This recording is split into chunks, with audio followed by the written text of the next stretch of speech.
साथियों, अगर आप उत्तर प्रदेश के हो और यूपी में प्रधानी की चुनाव की तैयारी धुआंधार से कर रहे हो और आपको ये पता नहीं कि हमको प्रधानी का चुनाव लड़ना है और कौन कौन से कागज मुझे आज ही बनवा कर रख लेना है, तो आज मैं आपको बारीकी से बताने वाला हूं कि आप आज ही से कौन कौन कागज तहसील जाकर बनवा लीजिए। अगर नहीं है तो कैसे आप बनवा सकते हो और कौन कौन कागज लगेंगे। साथियों, अगर ये वीडियो आप फेसबुक पर देख रहे हो तो पेज को फॉलो कर लो, यूट्यूब पर देख रहे हो तो चैनल को सब्सक्राइब कर लो। अब यहाँ पर आप पढ़ सकते हो यूपी में प्रधान बनने के लिए 2026 में कौन कौन कागज आज ही बनवा लेना चाहिए। जानिए उन कागजों के नाम। तो यहाँ पर शुरुआत करते हैं साथियों, प्रस्तावक। अब ये क्या है, ये बहुत से साथियों को पता है। दरअसल आप कोई भी चुनाव लड़ो उसमें प्रस्तावक होना अनिवार्य है।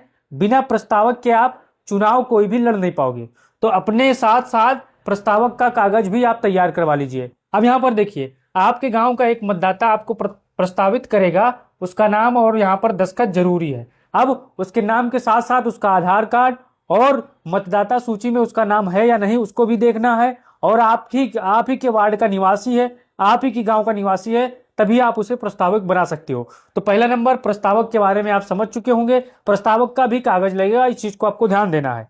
अब यहाँ पर आगे देखिए, पासपोर्ट साइज फोटो 2 से 4 फोटो फॉर्म के साथ जमा करनी है। अब फोटो कैसी लेनी है, फोटो एकदम साफ होनी चाहिए, उसमें सेल्फी का इस्तेमाल नहीं होना चाहिए, फिल्टर का इस्तेमाल नहीं होना चाहिए। एकदम से जैसे आप हो वही तस्वीरों की जरूरत पड़ेगी। अगर आप उसमें छेड़छाड़ करते हो, सेल्फी लेते हो या इमोजी लगाते हो तो फिर मामला फंस सकता है यहाँ पर पहचान के लिए।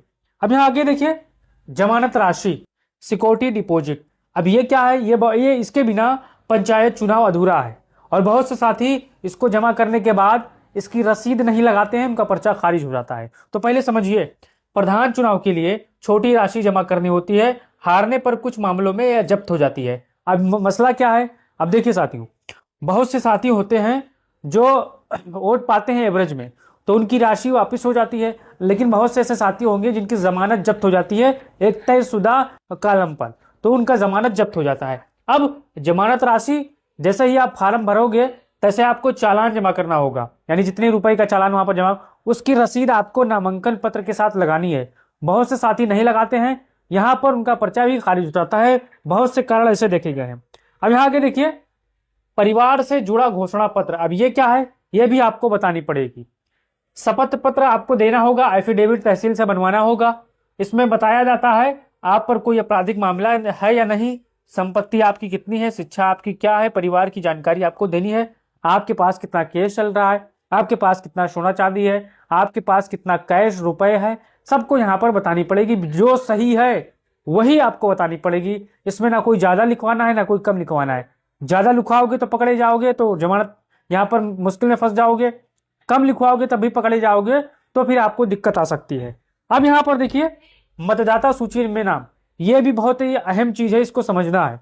अब आप प्रधानी की चुनाव की तैयारी कर रहे हो, अब आपका मतदाता सूची में नाम नहीं है साथियों, तो चुनाव नहीं लड़ पाओगे। तो आपको क्या करना है, अभी जाकर आपके गांव की मतदाता सूची में नाम चेक करना है। जिस गांव से चुनाव लड़ रहे हैं वह की वोटर लिस्ट में आपका नाम होना जरूरी है। बिना नाम के चुनाव आप नहीं लड़ सकते, आपका पर्चा बेकार हो जाएगा, कूड़ेदान में फेंक दिया जाएगा। इस चीज को आपको ध्यान देना है। आप जाइए मतदाता सूची में अपना नाम चेक करिए, नाम नहीं हो तो उसको दर्ज करवाने की कोशिश करिए।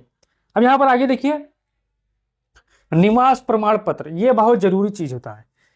ये दर्शाने के लिए होता है कि आप जिस गांव से चुनाव लड़ रहे हो उसी गांव के आप निवासी हो या नहीं हो, इस चीज को आपको बताना पड़ेगा। तो ये साबित करने के लिए कि आप उसी ग्राम पंचायत के निवासी हैं, राशन कार्ड, आधार कार्ड, निवास प्रमाण पत्र और वोटर लिस्ट में, इस चीज को आपको ध्यान देना है। इनमें से किसी एक से साबित होगा। आधार कार्ड तो कंपलसरी है, उसके बाद ज्यादातर मामलों में निवास प्रमाण पत्र और वोटर लिस्ट नाम यहाँ भी देखा जाता है। राशन कार्ड का इस्तेमाल बहुत ही कम होता है साथियों, इस चीज को आपको ध्यान देना है। अब आगे देखिए, पहचान पत्र, आईडी प्रूफ, इनमें से किसी एक का इस्तेमाल आप कर सकते हो। बहुत सबसे ज्यादा यहाँ पर आधार कार्ड का इस्तेमाल होता है, वोटर आईडी कार्ड का भी कहीं कहीं इस्तेमाल होता है, पैन कार्ड भी इस्तेमाल होता है, ड्राइविंग लाइसेंस भी इस्तेमाल होता है। लेकिन जब ड्राइविंग लाइसेंस मान जब होगा जब आधार कार्ड, वोटर आईडी कार्ड आपके पास नहीं हो। लेकिन हर गांव में बच्चा, नौजवान, बुजुर्ग, महिलाएं, सबके पास आधार कार्ड हो चुका है, अनिवार्य हो चुका है। तो आधार कार्ड में अगर आपका जन्म तिथि आगे पीछे है, आपका जो निवास प्रमाण पत्र में जन्म तिथि होता है, अन्य कागज में जन्म तिथि होता है, अगर जन्म तिथि आगे पीछे कुछ गड़बड़ है तो अभी जाकर उसे चेक करवा लीजिए, ठीक करवा लीजिए। जन्म तिथि सभी कागज में सेम होना चाहिए, नाम सभी कागज में सेम होना चाहिए। अगर नाम गड़बड़ है तो आपका पर्चा खारिज हो सकता है। साथियों, इस चीज को ध्यान देना है। अभी वक्त है पंचायत चुनाव में, आप जाकर इस चीज को सही करवा लीजिए। अब आगे देखिए, नामांकन पत्र ये आपको ब्लॉक कार्यालय से मिलता है, आप सभी को पता है। इसके बिना आप कोई चुनाव नहीं लड़ पाओगे। तो नामांकन चुनाव कार्यालय से मिलता है, सही आपको भरना है। उम्मीदवार के आपको दस्तखत यहाँ पर अनिवार्य है। तो सही आपको कैसे भरना है, यहाँ पर आप वकीलों के माध्यम से आप भरवा सकते हो। इस चीज को आपको ध्यान देना है। अब यहाँ देखिए, क्या 2 बच्चों वाला कानून लागू होगा, यह बड़ा सवाल है, क्योंकि यूपी के पंचायत चुनाव में अभी टाइम है। तो जब चुनाव पीछे होता है तो कई साथियों का सवाल होता है क्या ये लागू होगा। तो सुनिए साथियों, अभी पूरी तरह लागू नहीं है। महत्वपूर्ण, अभी उत्तर प्रदेश में ग्राम प्रधान चुनाव के लिए 2 बच्चे से ज्यादा होने पर रोक नियम लागू नहीं है। पहले चर्चा हुई थी, लेकिन अभी तक चुनाव में लागू नहीं है। कब लागू हो सकता है, अगर सरकार नया कानून पास करे और चुनाव आयोग नोटिफिकेशन जारी करे, तब ये लागू हो सकता है। इस चीज को आपको ध्यान देना है। अब यहाँ पर आगे देखिए, कौन चुनाव नहीं लड़ सकता, ये भी देखिए। जिसका नाम वोटर लिस्ट में नहीं है वो चुनाव पहला नहीं लड़ पाएगा। दूसरा, सरकारी कर्मचारी नहीं लड़ पाएगा। तीसरा, दिवालिया पागल नहीं लड़ पाएगा। चौथा, गंभीर अपराध में दोषी। और 5वां, पंचायत का बकायेदार अगर हो वो तो चुनाव नहीं लड़ पाएगा। अब यहाँ पर आखिरी देखिए, सबसे जरूरी चीजें 3 बातें आपको अगर चुनाव लड़ना है तो आपको यह चीज को ध्यान देना है। गांव की वोटर लिस्ट में नाम होना चाहिए, सही दस्तावेज आपको लगाना है, समय से नामांकन जमा करना है।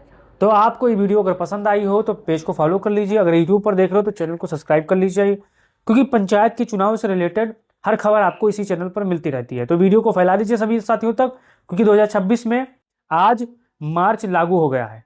मार्च और इसके बाद आएगा अप्रैल। अगर सरकार चाहेगी तो चुनाव अप्रैल और मई के बीच में करवा सकती है, नहीं तो साथियों आपको पता है चुनाव फिर टल जाएंगे। तो आपका क्या राय है इसको लेकर, अपना राय दीजिए और वीडियो को शेयर करिए। जय हिंद साथियों।